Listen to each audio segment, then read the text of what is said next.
So hi guys, welcome back to the channel. This is your host Rajkrishna. I hope आप सभी अच्छे हो। आप सभी के लिए फिर से लेके आए कुछ लेटेस्ट ट्रैवल अपडेट। जो लेट्स स्टार्ट द वीडियो।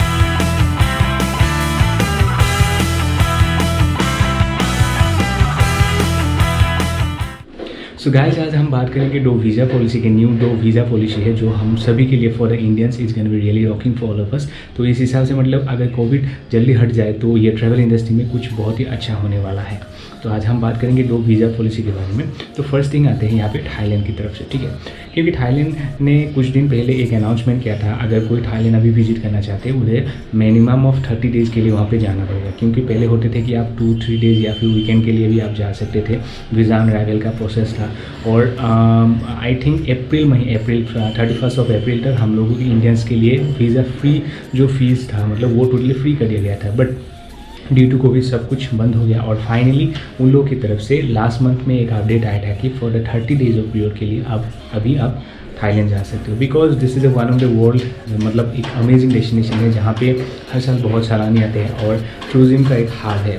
तो उस मुद्दे को नज़र रखते हुए फाइनली उनकी तरफ से जो लेटेस्ट अपडेट आए थे वहाँ पे बताया गया था मिनिमम 30 डेज वहाँ पे जाना पड़ेगा। तो उसमें क्या होता है 14 डेज ऑफ जैसे आप एयरपोर्ट में पहुँचते हो थाईलैंड या फिर बैंकॉक या फिर आप अयोध्या कोई भी हो आप जिस हिसाब से जहाँ पे आपको फंगा जहाँ पे भी आप पहुँचने के बाद वहाँ पे क्या होता है फर्स्ट 14 डेज़ के लिए जब आपको जाके वहाँ पे क्वारंटीन में रहना पड़ेगा। उसके बाद after 14 days if you want get negative then आपके पास वो टाइम रहते हैं 14 डेज़ के लिए आप वहाँ पे जाके घूम सकते हो। बट उस जो पहले उन लोगों ने जो डिक्लेरेशन किया था जो मैंने आपको बताया 30 डेज़ का पीरियड वाला उसको अभी उन लोगों ने एक्सटेंड कर दिया है अप टू 90 डेज़ के लिए। तो यहाँ पे कहना चाहूँगा जो नया वीज़ा पॉलिसी थाईलैंड गवर्नमेंट लेके आया है फॉर ऑल द ट्रैवलर्स। क्योंकि अभी मेन थिंग हो गया उन लोगों का जो लॉकडाउन में जितना लॉस हुआ था टूरिज्म सेक्टर में उसे मतलब फिर से वो गेन करने के लिए अभी ये नया पॉलिसी लेके आया है जहाँ पे आपका होगा मिनिमम जो एक्चुअली होगा वहाँ पे आप मैक्सिमम 90 डेज़ तक वीज़ा ले पाएंगे। नॉर्मली 3 महीने का जो वीज़ा पीरियड होते हैं हम अलग कंट्री के लिए अगर अप्लाई करना चाहते हैं वीज़ा तो ये जो वीज़ा का प्रोसेस होगा ये ऑनलाइन होगा ऑफलाइन होगा या फिर वीज़ा ऑन अराइवल होंगे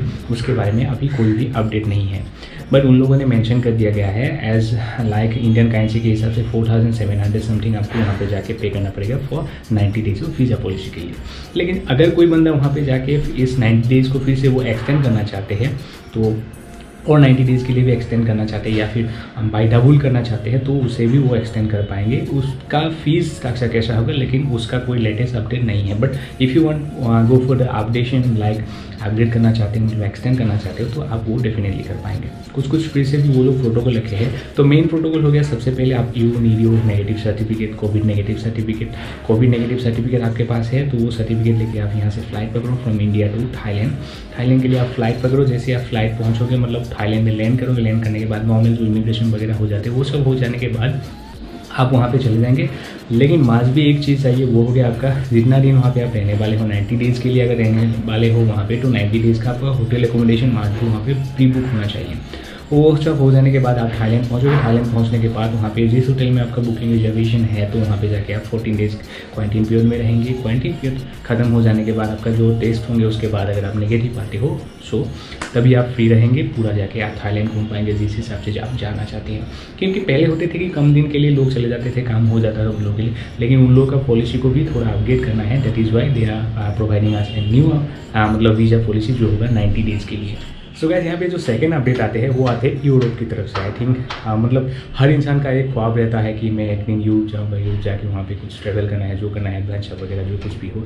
लेकिन यूरोप जाने के लिए मेन थिंग हो गया जो यूरोपियन मतलब यूनियन है जहाँ पे हमें शेंगन वीज़ा के लिए अप्लाई करना पड़ता है। लाइक एक वीज़ा लेके हम 6-7 कंट्री मतलब 8-9 में कितना था मैं भूल गया टोटल। तो वहाँ पे जाके हम एक ही वीज़ा लेके जा सकते हैं। जैसे हम लोग के पास अगर हम शेंगन वीज़ा अप्लाई करते हैं तो शेंगन वीज़ा लेके जर्मनी या फिर फ्रांस, पोलैंड, नीदरलैंड, चेक रिपब्लिक, स्लोवाकिया ऐसे बहुत कंट्री है जो यूरोपियन रीजन में आते हैं। जैसे हम लोग का सार्क एसोसिएशन है तो उन जो यूरोपियन रीजन है यूरोपियन रीजन में हम एक ही वीज़ा लेके घूम सकते हैं। बट उसके लिए कुछ प्रोसेस लेंदी होता मतलब इतना भी लेंदी नहीं है। बट आपको अप्लाई करना पड़ता है एम्बेसी में जाके उसके बाद आपको वीज़ा मिलते हैं। कुछ रेस्ट्रिक्शन मतलब रेस्ट्रिक्शन नहीं कुछ इतना भी रेस्ट्रिक्शन नहीं बट कुछ जो प्रोसेस होता है थोड़ा स्ट्रिक्टली होता है। तो अभी एक लेटेस्ट अपडेट आया है जो यूरोप की तरफ से है। एक कंट्री है जहाँ पे यूरोप का एक कंट्री है जहाँ पे आप विदाउट वीज़ा जा सकते हो अगर आप इंडियन पासपोर्ट होल्डर हो। तो वो देश कौन सा है तो डेट इज़ सर्बिया।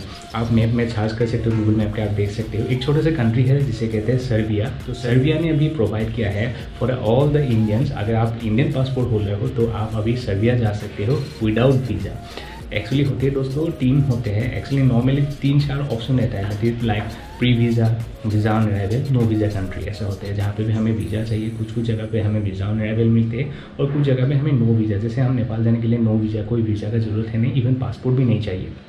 उस हिसाब से सर्बिया ऐसा एक कंट्री है जहाँ पे अगर आप जाना चाहते हो, लेकिन वो एग्जिस्ट करते हैं यूरोपियन रीजन में, यूरोप में है, लेकिन अगर आप सर्बिया जाना चाहते हो तो बिना वीज़ा लेके आप सर्बिया जा सकते हो अगर आप इंडियन पासपोर्ट होल्डर हो। लेकिन उसके लिए भी कुछ क्राइटेरियाज है। अभी जो फिलहाल जो रूट बना है, अगर आप अभी ट्रैवल करना चाहते हो, सर्बिया जाना चाहते हो, तो मेन थिंग हो गया सबसे पहले, अगर आप इंडिया से बाहर निकलना चाहते हो तो अभी आप जा सकते हो दुबई। तो दुबई में आप ऐसे ट्रांजिट कर सकते हो, फ्रॉम दुबई टू सर्बिया के लिए आप फ्लाइट दूसरा पकड़ सकते हो, क्योंकि अभी जो पहले जैसा हम लोग का इंटरनेशनल फ्लाइट वाला जो ऑप्शन था अभी नहीं है, बट एक पॉइंट है जिसके पॉइंट के थ्रू आप सर्बिया जा सकते हो, तो that is Dubai. By Dubai होके आप ट्रांजिट लेके जा सकते हो। अगर आप दुबई एयरपोर्ट होके आप जाओगे तो ट्रांजिट होके जा सकते हो, मतलब जैसे आप वहाँ पे लैंड करोगे तो आपको वीज़ा का ज़रूरत है नहीं दुबई में, आप डायरेक्ट जा सकते हो सर्बिया एज ए ट्रांजिट। मतलब अगर आपके पास, आप तो सर्बिया का टिकट फ्रॉम इंडिया से है तो आप दुबई को यूज़ कर पाएंगे as a transit point. Okay, तो सर्बिया जाने के लिए क्या चीज़ आपको चाहिए? फर्स्ट थिंग हो गया, सबसे पहले आपको चाहिए कोविड नेगेटिव सर्टिफिकेट, और उसके बाद हो गया होटल एकोमोडेशन, सेकेंड थिंग, और उसके बाद आपको चाहिए ट्रैवल इंश्योरेंस। आपको जितने दिन के लिए वहाँ पे अगर आप जाना चाहते हो वो ट्रैवल इंश्योरेंस आपको वहाँ पे चाहिए, और साथ में आपको चाहिए इंडियन पासपोर्ट। उसके अलावा आपको कुछ नहीं चाहिए। मतलब कुछ अपडेट आया है कि कुछ जो ट्रैवलर है, मतलब इंडिया से जो बंदा गया था वहाँ पे ट्रैवल करने, कुछ उन लोगों का इमिग्रेशन टाइम में कुछ प्रॉब्लम हुआ था, but if you are holding like previous आपका हिस्ट्री बहुत और थोड़ा बहुत अच्छा है, आपके पासपोर्ट में थोड़ा बहुत वीज़ा है, लाइक आपके पास यूएस वीज़ा है और 2-3 शेंगेन वीज़ा भी ऑलरेडी है आपके पास, मतलब आप प्रीवियसली मतलब वो विजिट कर चुके हो, तो उसके लिए क्या होता है, बहुत ईजी प्रोसेस हो जाता है, इमिग्रेशन बहुत ईजी हो जाता है। और यूएस वीज़ा होते हैं ना, यूएस वीज़ा बहुत स्ट्रॉन्ग वीज़ा होते हैं। अगर आपके पासपोर्ट में यूएस वीज़ा होते हैं, बहुत सारे कंट्रीज़ है जो आपको फ्रीली अलाउ करते हैं, विदाउट वीज़ा लेके आप जा सकते हो। बिकॉज यूएस का वीज़ा पाने के लिए जो प्रोसेस होता है वो प्रोसेस लेंदी भी नहीं है, बट बहुत स्ट्रिक्ट, या फिर बहुत वहाँ पे मेंटेन करना पड़ता है, बहुत स्ट्रिक्टनेस वहाँ पे मेंटेन करते हैं। तो जैसे आपको यूएस वीज़ा मिल जाते हैं तो आपके लिए बहुत इजी हो जाता है कुछ प्रोसेस, मतलब कुछ कंट्री का वीज़ा पाने के लिए बहुत इजी हो जाते हैं। यही एक छोटा सा ट्रैवल अपडेट मैंने आप सभी के साथ मैंने शेयर किया। आई होप आप सभी के लिए इन्फॉर्मेटिव हो, और इसके बारे में भी कोई भी डाउट हो तो प्लीज़ मुझे कमेंट सेक्शन में बताइए। अच्छा लगा तो please go for a like, comment, share, don't forget to subscribe the channel. Thank you.